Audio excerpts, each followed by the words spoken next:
السلام عليكم ورحمة الله وبركاته. الحمد لله رب العالمين والصلاة والسلام على رسوله الكريم. أما بعد، فأعوذ بالله السميع العليم من الشيطان الرجيم. ليس على الأعمى حرج ولا على الأعرج حرج ولا على المريض حرج ولا على أنفسكم أن تأكلوا من بيوتكم أو بيوت آبائكم أو بيوت أمهاتكم أو بيوت إخوانكم أو بيوت أخواتكم أو بيوت أعمامكم أو بيوت عماتكم أو بيوت أخوالكم أو بيوت خالاتكم أو ما ملكتم مفاتيحه أو صديقكم. ليس عليكم جناح أن تأكلوا جميعا أو أشتاتا. فإذا دخلتم بيوتا فسلموا على أنفسكم تحية من عند الله مباركة طيبة كذلك يبين الله لكم الآيات لعلكم تعقلون. اللہ رب العالمین ان آیات کے اندر ان اصحاب اعذار کا تذکرہ کر رہا ہے جو کہ کسی صحیح عذر کی بنا پر جہاد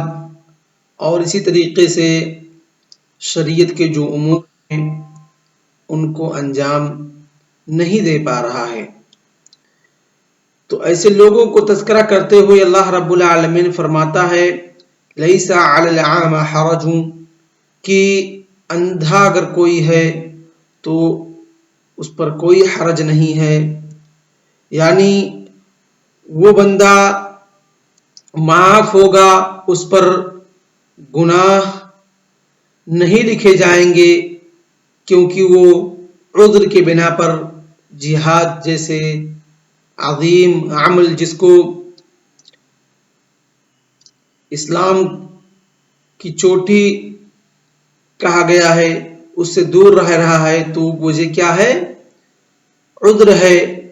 تو یہ اللہ رب العالمین فرمایا لیس علی الاعمى حرج، کہ اندھے آدمی کے اوپر کوئی حرج نہیں ہے، یعنی اس پر وہ گناہ کا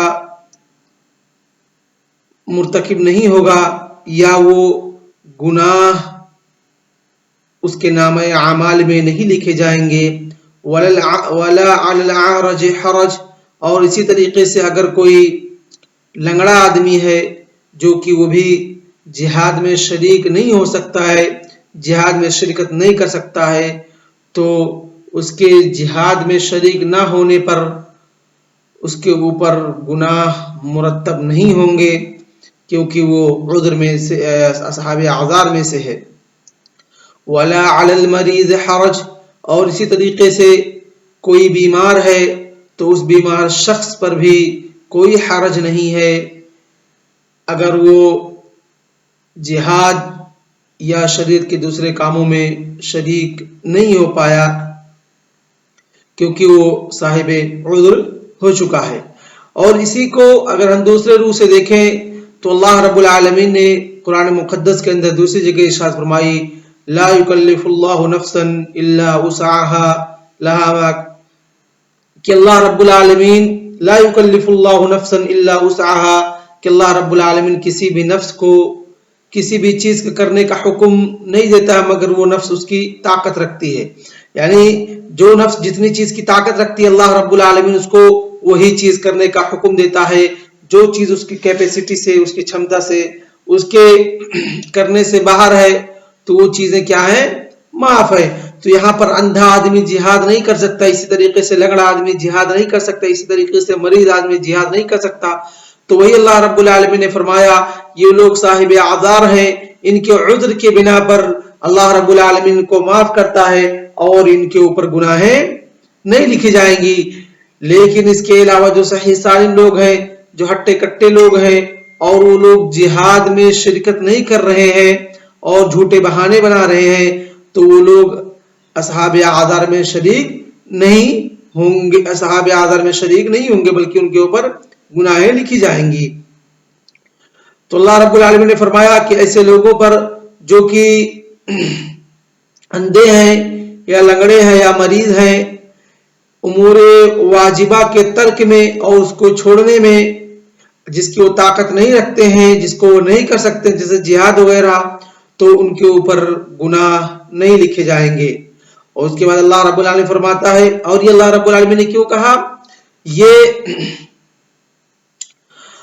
ان لوگوں کو ان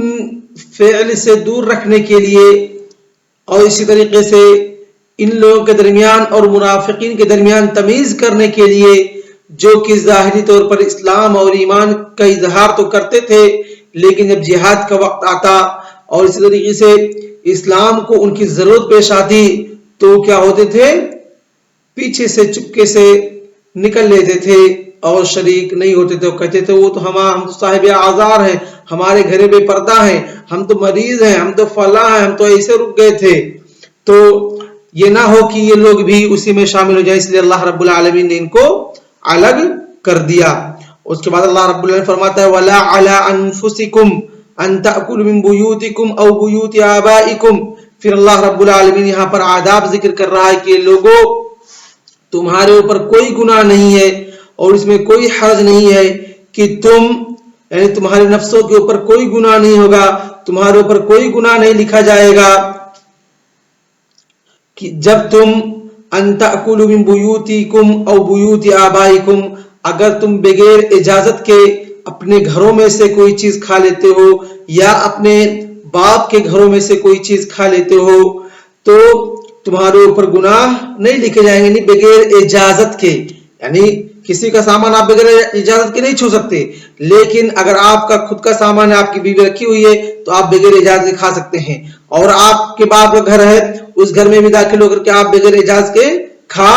سکتے ہیں۔ اور اسی طریقے سے کہا او بیوت امہاتکم، یا تمہاری ماؤں کے گھر ہیں تو ان گھروں میں بھی جا کر کے تم بغیر اجازت کے